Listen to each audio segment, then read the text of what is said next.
Welcome to C-Suite Scale, where executive minds unpack the real stories behind business growth. Today, I am joined by Rita Monier, who is the co-founder and COO of Allthenticate. Welcome, Rita. How are you? Good. How are you, Brenda? Fabulous. So excited to have you on the show today. So, talk, Likewise. yeah, that's great. So, talk to me a little bit about, what you do over at Allthenticate and what, Allthenticate really is. Yeah, so Authenticate is pretty much an identity and access control, access management platform. So the reason why we like calling it platform is because it's a whole ecosystem. It goes from the hardware that sticks into the door to the phone app to the management platform to we also have a software agent that gets downloaded on the computer.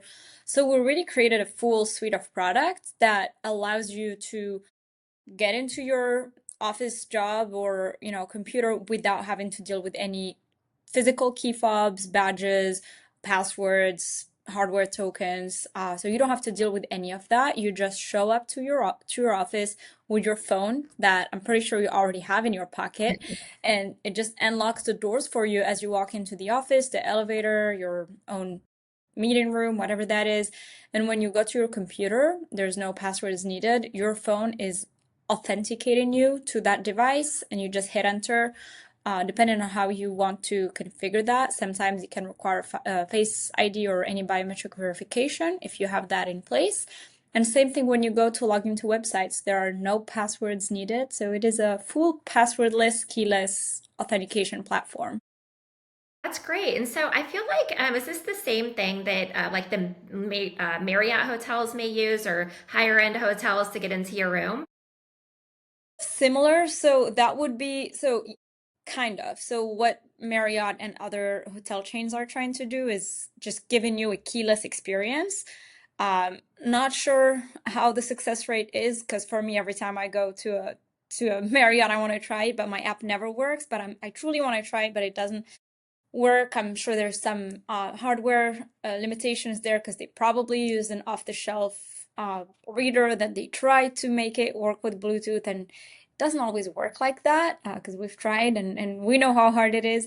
But it's a similar experience, and just that experience of just using your phone gets transferred to all your digital interactions as well. So that's why we're truly merging the physical and logical slash digital aspect in one platform, one app.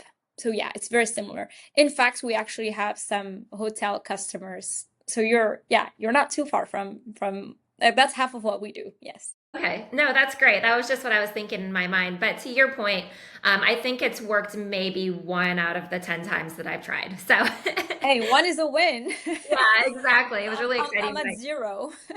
That's But I so have to say, we have some hotel customers in California, and I've stayed there, and I cannot get over the experience because it's first there is that pride feeling that I'm actually using my product, but it's just the experience. I've taken videos to show how quick it is. It's just super seamless, and I know how when I go to Vegas, I know some hotels like MGM also has it. It doesn't always work, so it's really gratifying to see the user experience we're able to create and offer and compare it to what's out there.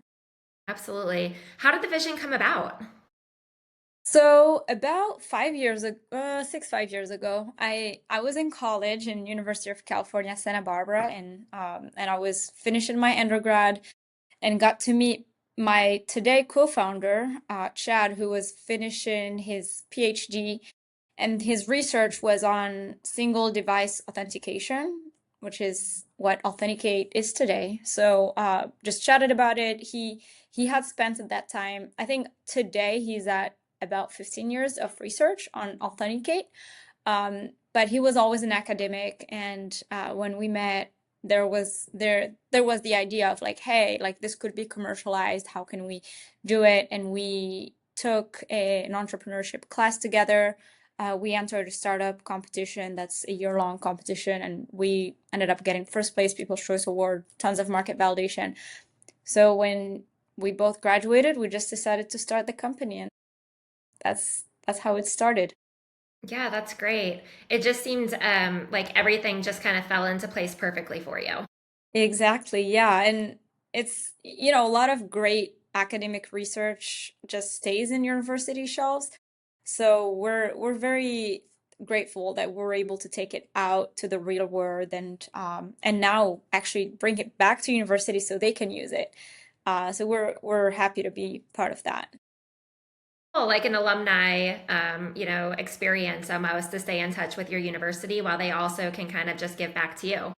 Exactly. And actually, a lot of universities need access control, whether it's physical or logical. Like they're all universities, they need some sort of second factor authentication for students to log into their whatever university platform. So a lot of them use push notifications and other methods. So we're now talking to them and they're very interested in replacing what they have in place, what's considered today legacy, like Duo and other authenticators with Authenticate. So it's really cool to see that full circle coming Yeah. back. Yeah, I was gonna say, I mean, like I've used Okta in the past, but you don't know what you don't know, and I guess I wouldn't even think of that as legacy. But when there's something that's so new and fresh out there that really does, like you to your point, seem just next level technology. So it's really great that we're getting the word out there. Yeah, exactly. And we had to integrate with Okta and other IDPs. That was kind of part of the game. So it's always great to meet people and customers that use them because we have some really cool technology integrations that make the sale easier, which is another lesson learned. Yeah, talk to me a little bit about that process, how you navigated that and overcame that as a challenge. Yeah, I guess when we started the company, just innocently we thought we would do direct sales and, everyone would be lining up to buy our product. But turns out that's not how it works for security products. An interesting learning experience was seeing the value of partnerships, whether that's resellers or technology partners. And we then had to establish, actually, first thing is we asked companies that would be considered competitors to us, but they're actually dominating the market. So companies that have third or more of the market, we ask them like, hey, like what's the percentage of your sales coming from direct sales versus partnerships?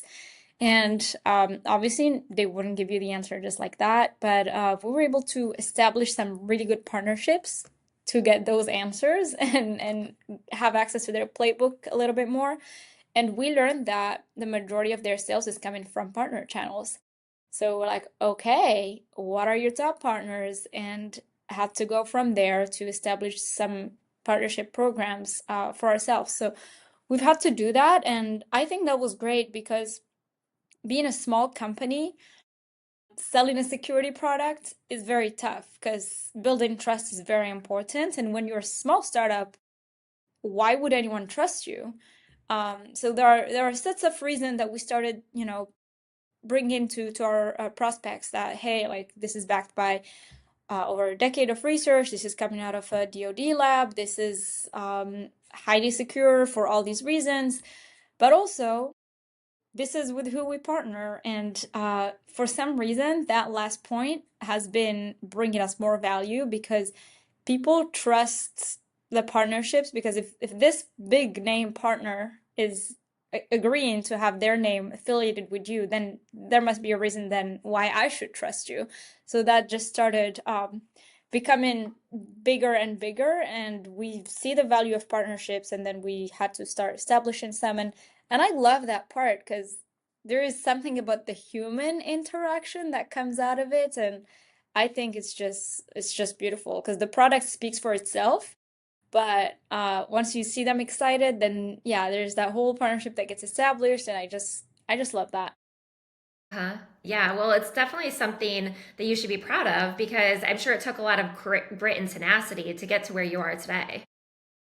Yeah, and it did. And another point of it is earlier on for our one of our early investment rounds, we got a corporate venture investment that was a lot of people will tell you that's a bad thing or a good thing. Like there's mixed feelings about getting a corporate VC.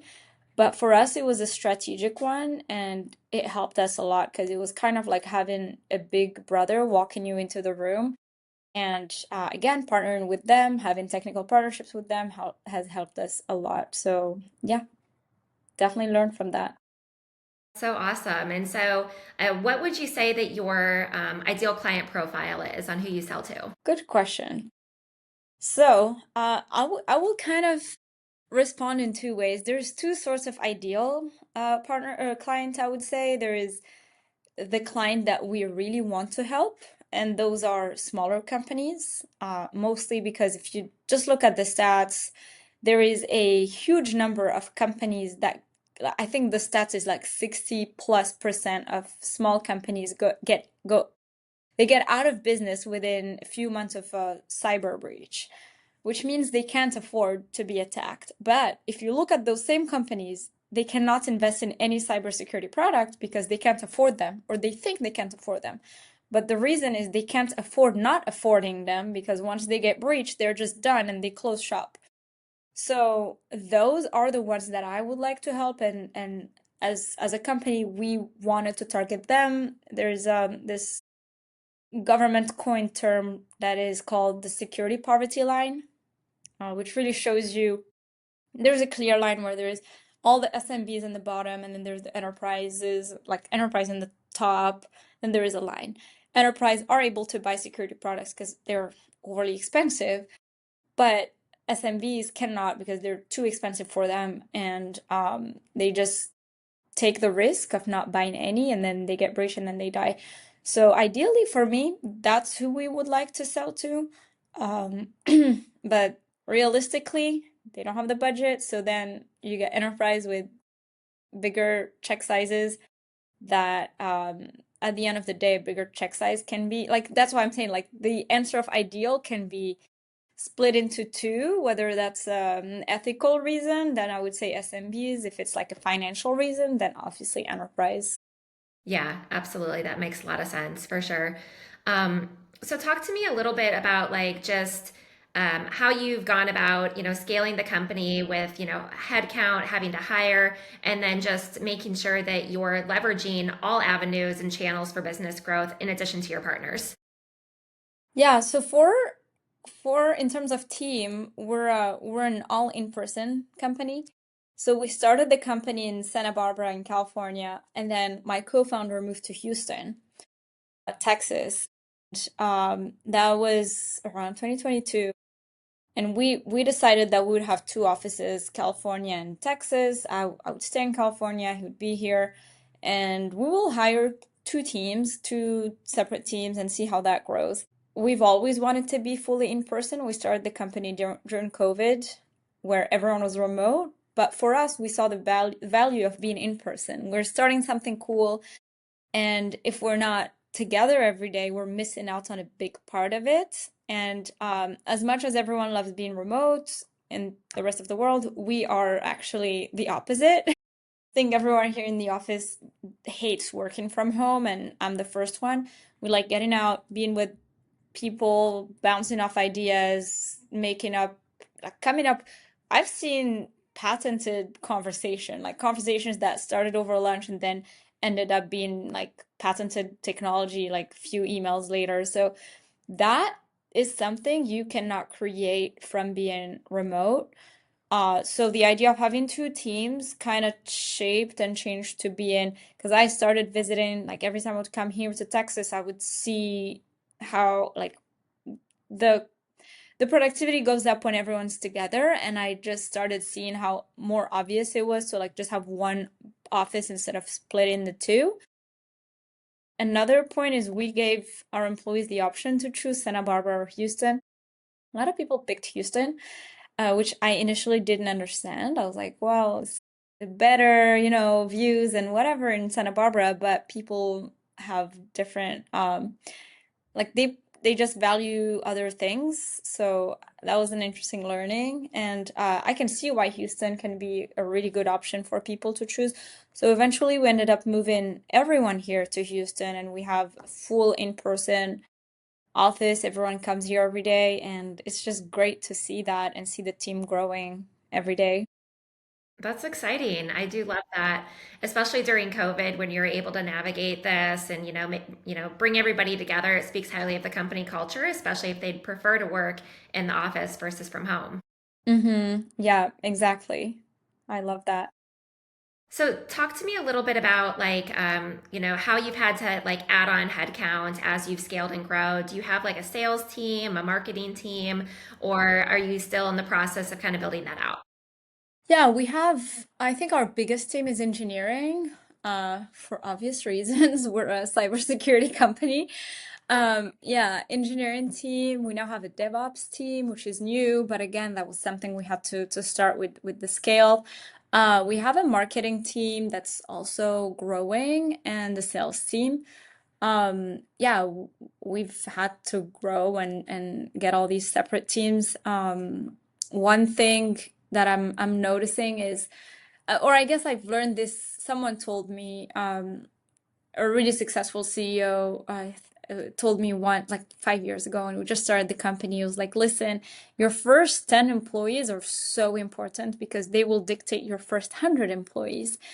And then he said, and then your first 100 will dictate your first 1,000. But I was like, oh, that seems so far. Let's just focus on the first 10. But it might happen super quickly. You never know. And at that time, I also read the No Rules Rules by the founder of Netflix. And it's a really good book that taught me so much about culture. So I suggest it to everyone. It's almost a required reading at the company. We have a lot of copies around the office. We have a library here in the office. So it's a book that has helped a lot into shaping the culture we have. And everyone here is pretty close. Like we have weekly, every Wednesdays, we have lunch and learn where someone, we all grab lunch together. Someone is teaching us something, whether it could be about work, could be about personal hobbies, whatever. No requirements there, just something new. And then every Friday we have team-wide show and tells where we see what everyone's working on. And after that, we all go to lunch and we grab lunch that's free, paid for by the company, as long as we're wearing Authenticate shirts, which everyone wears them because nobody wants to pay for lunch on Friday. So, so I think we've created a pretty cool culture. There's no drama in any mean, which is I mean getting hearing people talk about having drama at work is very like it's a very foreign concept because here like we just yeah, it's mostly engineers and fun people that don't really want to deal with any of that. So it's been really fun. We have team retreat coming up next week, or actually in 2 weeks. So yeah, it's a really fun culture that I like to think everyone here is enjoying it, because if they're not, we tell everyone whenever it's not fun, just let us know because we should all be having fun. I love that. Yeah, that's so important. And I think that that's sometimes a initiative that falls by the wayside for a lot of companies. So the fact that you've put it as a top priority speaks really highly. Yeah, thank you. Appreciate that. So talk to me about how you have like really gone about promoting your brand and protecting it with potential other competitors out there, and then also knowing that you do have your channel partners which are helping you. But what other measures are you having to go through and navigate through?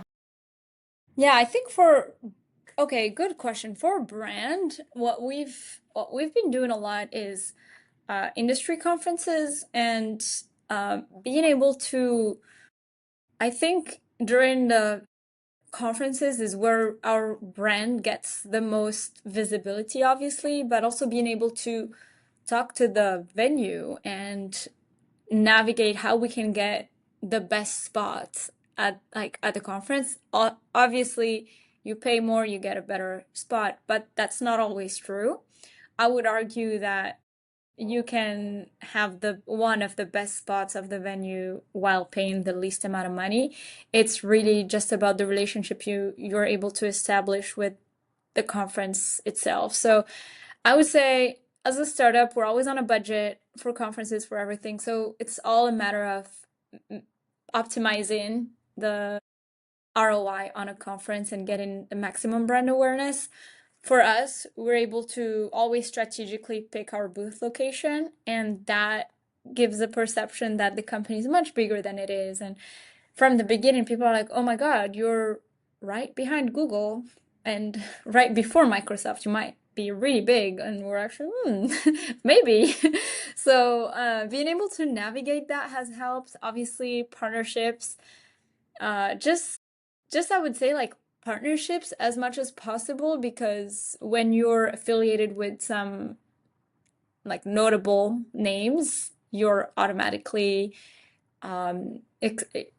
expanding your brand and getting more awareness around your brand. Another thing that we've been doing as a startup, but we kind of stopped doing that because now people know more about us, so we can't afford doing it anymore, is when we started, we had a lot of koozies for, just drinks. This is an iced tea. But at conferences, there's happy hours, right? So what we do is we have koozies, branded koozies, and every time there is an open bar, we just put all our koozies next to the bar. The bartenders love it because now they can just put the koozie and give it to people without having them, it's a better experience for everyone. But we look like we're sponsoring the happy hour and we're not. It's just, a small little trick that we always do and it always works. Everyone is holding a drink with our logo and name. But we have not sponsored anything during that happy hour. We just brought Mhm. koozies and put them at the bar. Yeah, that's great. That's great. So anything to get your brand out there. I've always been a big fan of Exactly. picking up the chip clips, which they're actually a little harder to find, I feel like, at any type of a show I've been to recently. Yeah. But I think that that's probably one of the more prized, in my personal opinion, Yeah, that you can pick up. exactly. Yeah. Like just staying scrappy and uh, expanding and optimizing the ROI. Absolutely. So you obviously talked about this a little bit with the engineers being a big part of your business. So how do you go about making sure that you're consistently leveraging their internal expertise to, continue to expand your product and then also just make sure that the security is the top notch in the industry? Good question. So I think our lunch and learns are a good part of it because we're really having anyone who learns something new present it to the rest of the team. So that has been really cool. Like engineering, like every time they learn a new tool, they'll come in on a Wednesday and just present it to the rest of the team. So that helps everyone. And then we have internal, what we call DX days, developer experience days. That's every last Friday of the month. So next one is next Friday. And what the point of that day is actually like, hey, you don't have to push any code, or you shouldn't be pushing any code. What you should be doing is really optimizing your developer experience and like learning hotkeys, learning new tools. So your work is, if it's just 1% faster or 1% better, that's a win. So it's really trying to improve that developer experience. And there's just a whole day per month dedicated to it where, yeah, no code's being pushed. And the lunch and learns are another, I'd say, a second point where people are able to learn things. And third one is show and tell. That one is a weekly Friday show and tell. Everyone gets 3 minutes. We should reduce it because now the team is growing and 3 minutes per person is a long time, is what we're learning because everyone is hungry to go to lunch. But that's also a good time where people are able to show what they like, a new tool they learned. We send them, we have another rule is if you want to go to a conference, we will pay for it. If that conference is in China and we know it's a good conference that you're going to learn something from, we will send you to it. We'll pay for your immigration, flight, whatever that is. But we're always encouraging people to go learn things. Investing in your people, which also invests back into your own company. Exactly. Exactly. Invest in people. Yep. That's great. So let's talk about the AI boom for a little bit. How are you going about navigating that, making sure that you're staying ahead of the curve? Obviously, everyone has to talk about AI, so let's do it too. The most expected topic. I think there are different angles for how AI is just changing things for us. There is internally, uh, as a company, like the question is how can we use AI to make our jobs better? I think everyone is using some sort of AI in their everyday life. Uh, I think engineers are, I think Cursor might be like the new AI tool they're using or everyone's using. Marketing, I think is mostly AI stuff going on. I see all the chargers from marketing. It's all some AI tools every day. There's a new name. Um, Sales as well. Like it's just making work faster or yeah, just less autonomous work that's being done, so that's good. And then there is how is AI impacting the industry for us? And that one, I think the topic is a little bigger because we're seeing like AI is just making it easy for phishing attacks, for example, to happen, or like credential stuff, all of these like attacks that can be happening. So there's more awareness on our end and more education for the end user. It's like, hey, like AI is great, but also there's a rise in credential theft. So let us show you how we can help you. And luckily, our product doesn't get affected by the rise of AI and attacks tied to AI because we're a hardware token. Like for a person to steal your credential, they have to come get your phone.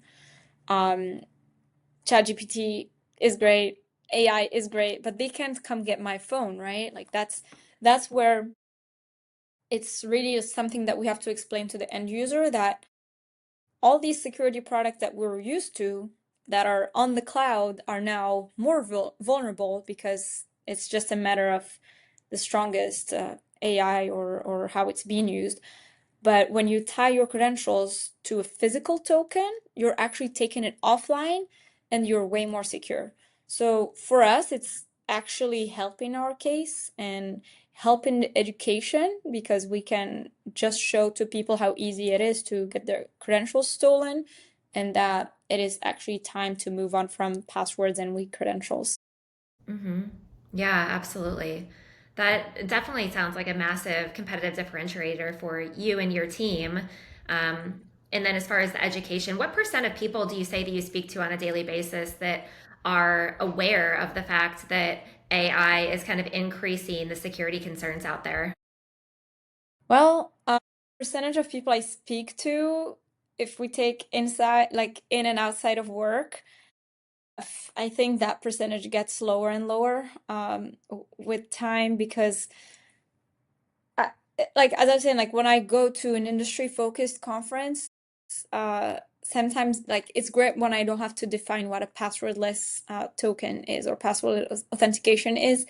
But then once you step out of that conference, nobody knows what you're talking about. So there is the the the education level varies quite a lot depending on who you're talking to, but we're seeing more people. I think some direct to consumer products like passkeys being released to the end users with applications like TikTok, I don't know, TikTok, Spotify, Target, PlayStation.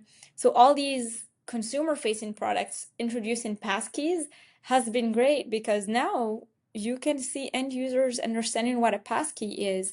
And but that again, it's has to be taken with a grain of salt because what's being introduced to the end user is passkeys and mostly synced passkeys, which have a bad reputation in the industry, or at least by enterprise customers, because enterprise cannot adopt synced passkeys. So now, like synced passkeys are being pushed, or passkeys in general being pushed by Apple, Google, and Microsoft. Great. A lot of marketing dollars are being put behind that, a lot of blogs, ads, whatever you want. But that's there's two types of passkeys, and now CISOs just hear about synced passkeys and they just say, okay, no, passkeys are a bad idea, and they just don't want to hear anything about it. So even for people who know and are educated about the topic, there's still some sort of education that needs to be done. I think that's the challenge of the whole industry. But Yeah. that's what happens when you create something new, like it's just not obvious and there is a lot of education that needs to happen. And I think for us, the challenge is a little bigger because we're unifying physical and digital, so it's twice the amount of work.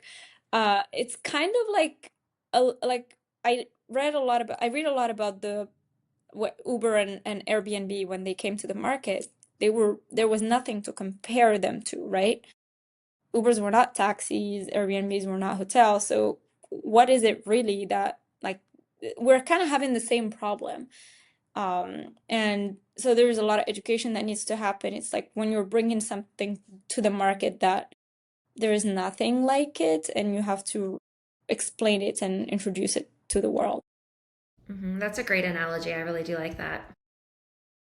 Well, Yeah, sounds it's a like challenge. yeah. Well, sounds like you're definitely on the right track. What makes you excited for the rest of this year and going into 2026? I think this year has been great so far for us. So it started with us discovering a very random vertical, which is you'll be surprised, but it's health and wellness. Like climbing gyms was the first one. We had a lot of climbing gyms owners reach out to us and ask if they can buy our product, and we should essentially like we were like, why are they reaching out to us? Like that seems like an overkill. Like they don't need this much security. But then we started listening to what they needed. They needed 24/7 access to their for their customers to the gym. They wanted no staff hours and other things that for us we can easily do because we pretty much give API capabilities to doors. So you just plug that with your gym CRM, and then you have a great solution. No keys, no barcodes, nothing. They also had liability reasons why they needed access with, only people that have signed a waiver and all, like a lot of different things that we didn't understand, but they started coming up to us and we're like, huh, interesting. Okay, well, sell them this product. And then the demand just grew and we realized we have something there. So then we leaned into the adjacent market, which is other types of gyms, not just climbing gyms. And so what we did there was integrating with the CRMs or the tools that gym owners use. And those CRMs, they just resell our product. It doesn't take us any sales efforts. The opportunities are highly qualified when they come in, and we just automate that process, and it's a great pipeline for us. So that was one random new vertical that we discovered, I think, around January of this year. And then, as I said, we have hotels, also random, but again, like it's half of our product, which is physical access control only, that solves the problem for them. So it's another why not? We already have the solution. Let it be. And that has been great. And then we have our digital authentication product that got the FIDO2 certification. So that again is opening a lot of doors for us in terms of enterprise customers. So yeah, it's been an exciting year. Feels like the time is moving faster than that we want to because there's just so many things going on. Yeah, a lot of different verticals, but just exciting stuff overall for this year. So I think, yeah, I'm excited for this year. I have no clue how things are gonna look like in December because it looks like there's a lot of things going on, but I'm just excited. I want to get a sneak peek into December of 2025, but we'll see. We'll see what it's gonna look like. Yeah, well, and you should be proud. I mean, I think that sometimes, you can have a great vision for the future, but then just focusing on the present moment and everything that you have working in the moment is sometimes more valuable as well. Very true. Yeah, you're right. Great. 100%. So, any other advice you'd give for others on a similar journey? Um, yeah, I would say I always say this, and I think I really live by this motto. I used to, it's just, I recently started vocalizing it, but it's always something that I've lived by in my mind, which is try to always maximize the surface area of opportunities around you by just being everywhere as much as you can. Now, as you get busier, you start being way more protective of your time. But when you think there are opportunities, really just go there. That has been super, super helpful for me. Like, honestly, pivotal moments of the company came from people I met at different events. Yeah, definitely I would say lean more onto that, and don't ignore your unexpected audience. That one I think is a new learning, but very important. Because for us, we never thought we would be selling to gyms. Never. But again, it was a very unexpected audience, and it just forced us to give it more attention. And then we're like, whoa, this is huge. User count went up to the roof for unknown reasons. But yeah, don't ignore your unexpected audience. I love that. Well, how can people reach out to you if they want to learn more about Authenticate? I think LinkedIn is a really good tool. I try to filter as many spam as possible and actually read what comes from real people versus bots.